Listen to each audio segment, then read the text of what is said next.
और आज सुनो सरकार में हम बात करेंगे स्मार्ट सिटी फरीदाबाद की।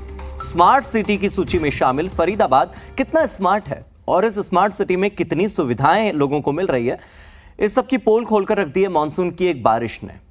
कुछ ही घंटों में बारिश ने ड्रेनेज व्यवस्था की चरमराई हुई दशा को सबके सामने उजागर कर दिया। अधिकारियों की अनदेखी और लापरवाही से लेकर नेताओं की ओर से जो लापरवाही बरती गई वो सब सामने आ गई। चारों तरफ पानी ही पानी, चाहे कॉलोनी हो, चाहे फिर सेक्टर्स हो या फिर वीआईपी सड़कें हों। जलभराव के बाद अब सड़कों के हालात और भी ज्यादा खराब हैं।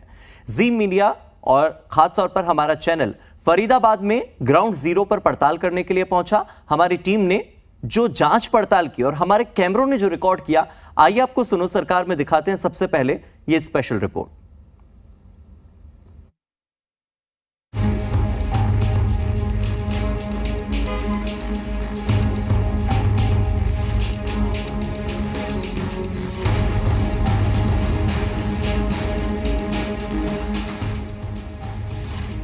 जल भराव से हाल बदहाल,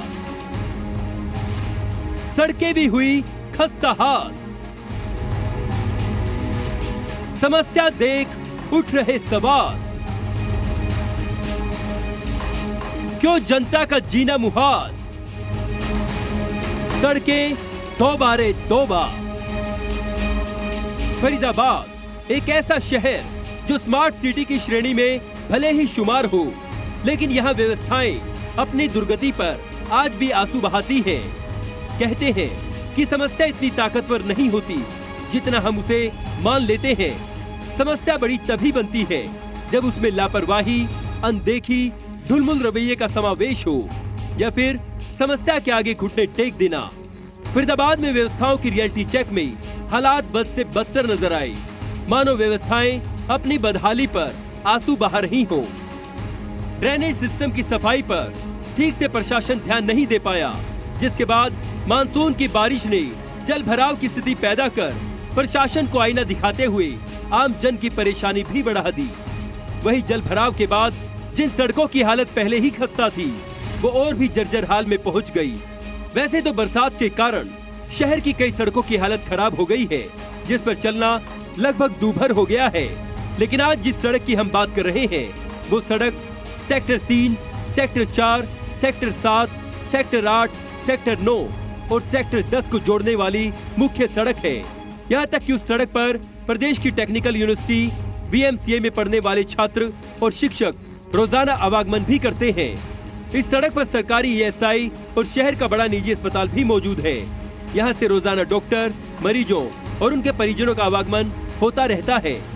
यह सड़क इसलिए भी सबसे ज्यादा खास हो जाती है क्योंकि इस सड़क से रोजाना यहाँ के विधायक नरेंद्र गुप्ता लगभग हफ्ते में 4 दिन इस सड़क से गुजरते होंगे, क्योंकि यहाँ से उनका कार्यालय और उनकी कंपनी मात्र कुछ ही मीटर की दूरी पर है।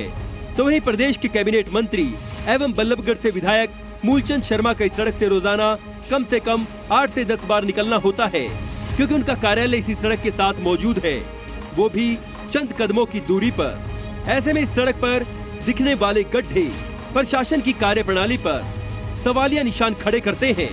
ऐसे में लोगों का क्या कहना है, ये भी सुन लीजिए। क्योंकि इतना बुरा हाल है कि आम आदमी पैदल भी नहीं चल सकता। स्कूटी चलाना तो बहुत दूर की बात है, आम आदमी पैदल भी नहीं चल सकता है। तो इनसे ना तो शिकायत करने का कोई फायदा है, ना बात करने का कोई फायदा है। जो 2 व्हीलर है उनका तो इतना बुरा हाल होता है कि कभी वो गिरते हैं, कभी पड़ते हैं, संभलते हैं। कई बार तो इन्हीं गड्ढों के कारण जो साइकिल सवार है या स्कूटी है, बाइक है, उनका तो बहुत बुरी हालत होती है, वो कहीं पे भी गिर जाते हैं। और एक्सीडेंट का मेन कारण इन्हीं सड़कों की वजह से हो रहा है। गड्ढे ही गड्ढे हैं फरीदाबाद में। कल तो मेरी गाड़ी भी गड्ढे में एक्सीडेंट होगी और गाड़ी भी घर खड़ी है, मुझे पैदल आना पड़ा ऑटो से। तो काम की बड़ी आवश्यकता है। इस समय 1-2 बारिश ने ही बुरा हाल कर दिया है। परेशानी टूटे फूटे जो सड़क है, किसी को ज़्यादा परेशानी हो, पेशेंट वाला आदमी हो, उसको दिक्कत आती है सर। और कोई परेशानी तो वैसे है नहीं। सड़क की हालत ऐसी रहती है, पानी इतना भरा हुआ रहता है सर, निकल नहीं पाती गाड़ी। एक तो जल भराव, ऊपर से टूटी सड़कों से परेशानी हजार। ऐसे में लोगों की परेशानी समझी जा सकती है। वहीं हरियाणा के कैबिनेट मंत्री एवं बल्लभगढ़ से विधायक मूलचंद शर्मा ने जल भराव और उससे उपजी समस्या को लेकर क्या कहा, ये भी सुन लीजिए।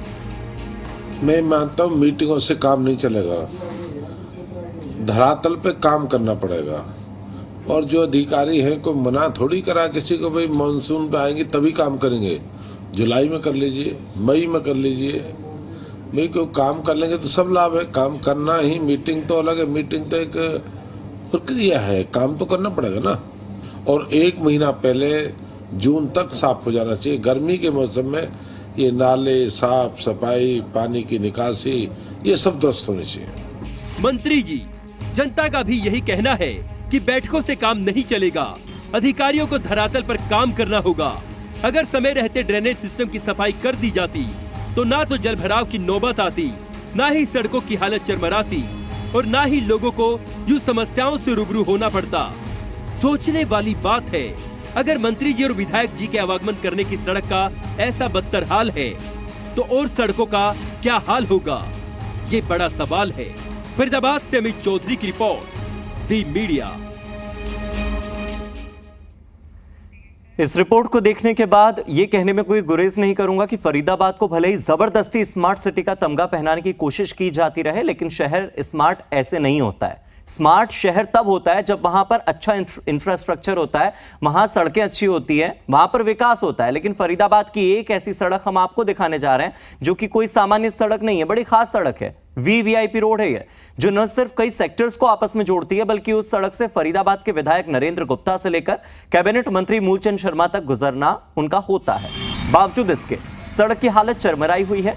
और अगर इस सड़क का यह हाल है जहां से विधायक और मंत्री गुजरते हैं, तो आप सोचिए कि अन्य सड़कों का क्या हाल होगा। यह अंदाजा लगाना बहुत ही सहज है। देखिए आप।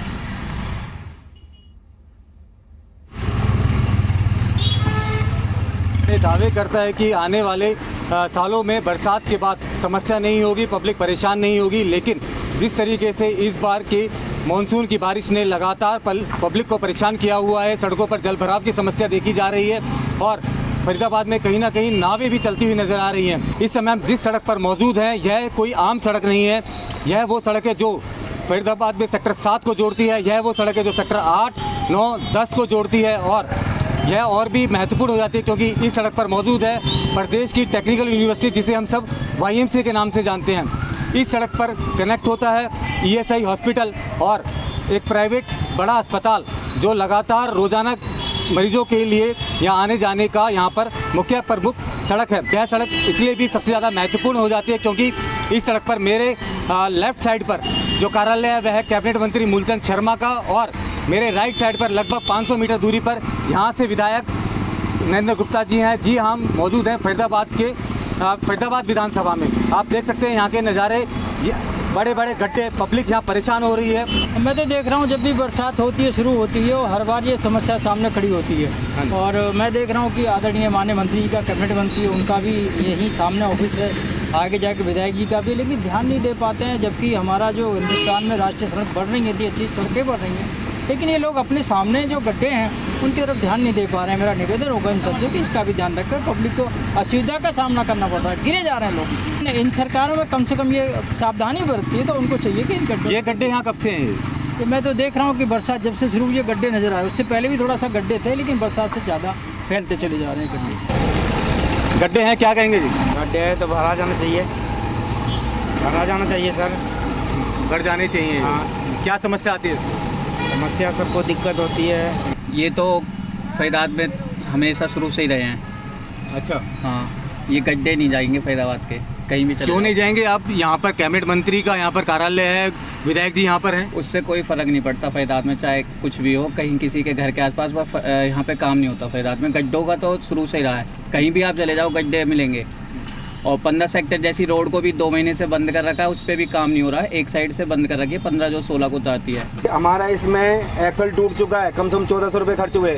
नेताजी का फर्ज बनता है कि ये रोड बनवाना, इधर का भी बनता नहीं बनता, लेकिन हम लोग गरीब आदमी हैं, यहीं टूटा फिर यहीं से उठा के लेके गए, किसी ने कुछ नहीं दिया, हम यही पहिए फिर दोबारा चला रहे हैं। पर इसका मतलब ये होता है अगर नेताजी शांत बैठे कुछ नहीं होने वाला। काफ़ी बड़ा सवाल है कि इसका जिम्मेदार कौन होगा, इन गड्ढों को भरने की जिम्मेदारी किसकी होगी और जो नुकसान हो रहा है आर्थिक रूप से उसकी भरपाई कौन करेगा, यह काफ़ी बड़ा सवाल है। जी मीडिया के साथ अमित चौधरी, बल्लभगढ़।